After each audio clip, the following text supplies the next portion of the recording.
5 तथ्य बिल्कुल साफ हैं। नंबर 1, जमीन कांग्रेस की सरकार ने नहीं, नाथाराम और हरिराम को बीजेपी की सरकार ने अलॉट की थी। मोदी जी बताइए आपने क्यों की थी? बीजेपी बताइए आपने ये जमीन क्यों अलॉट की थी? आप ही कह रहे हैं कि वो दोनों आदमी फर्जी थे, तो बीजेपी के कौन से नेता उस फर्जीवाड़े में शामिल थे और मोदी जी और नड्डा जी उस फर्जीवाड़े में उन पर फर्जीवाड़े का मुकदमा दर्ज करके कब कार्रवाई करेंगे? कांग्रेस की सरकार ने तो की नहीं। रॉबर्ट वड्रा जी ने या स्काईलाइट ने कोई वो जमीन जब खरीदी तो वो 3 साल बाद, वो भी जब वो बिक गई थी, एक आदमी को अलॉट की, उसके नाम जमाबंदी हुई, दूसरे आदमी को रजिस्टर्ड सेल डीड हुआ, उसके नाम जमाबंदी हुई, उसके 3 साल बाद उन्होंने बाजार भाव पे वो खरीद ली। अब वो जमीन भी कैंसिल हो गई, जमीन भी चली गई, जमीन का कब्जा भी सरकार के पास हो गया, तो नुकसान किसका हुआ? बेचने वाला तो अपने पैसे लेके घर चला गया, जिसकी जमीन थी सरकार की जमीन उसके पास चली गई, उनके पास रह गया एक कागज जिसके कोई मायने नहीं। तो इसलिए विक्टिम यहां स्काईलाइट हॉस्पिटैलिटी और रॉबर्ट वड्रा हैं और कसूरवार भाजपा ही हैं जिन्होंने फर्जीवाड़ा किया है।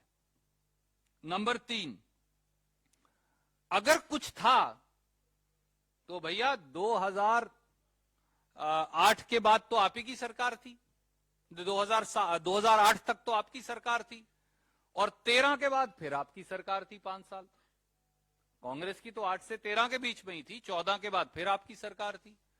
एफआईआर भी आपकी सरकार में दर्ज हुई, चार्जशीट भी आपकी सरकार में दर्ज हुई, सप्लीमेंट्री चालान भी आपकी सरकार में दर्ज हुआ। तो फिर रॉबर्ट वड्रा जी का या स्काईलाइट हॉस्पिटैलिटी का कोई नाम तो है नहीं,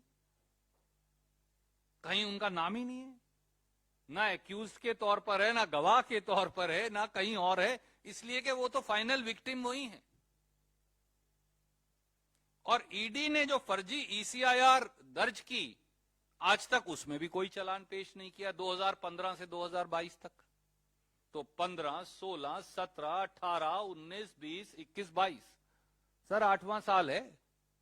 तो मोदी जी कोई अगर कसूर था तो आप चालान पेश कर देते, सजा करवा देते। 8 साल से आप एक लिख लिया पर्चा, उस पे जब चाहे इलेक्शन नजदीक आता है या कभी 2-3 टेलीविजनों पर चलाना हो तो आप भेज देते हैं कागज, बस बुलाकर चाय पिलाकर वापस भेज देते हैं। और हाईकोर्ट ने कोई adverse finding Shri Robert Vadra के खिलाफ या स्काईलाइट के खिलाफ दी ही नहीं, जो मैंने आपको पढ़कर सुनाया। इसलिए इस प्रकार की बेवकूफियां करने से पहले भाजपा के मित्रों को मेरी ये राय है कि कम से कम थोड़ा सा पढ़ लिख लें, तो नफरत की जो आग में आप धधक रहे हैं वो पक्की बेवकूफियां करने से बच जाएंगे।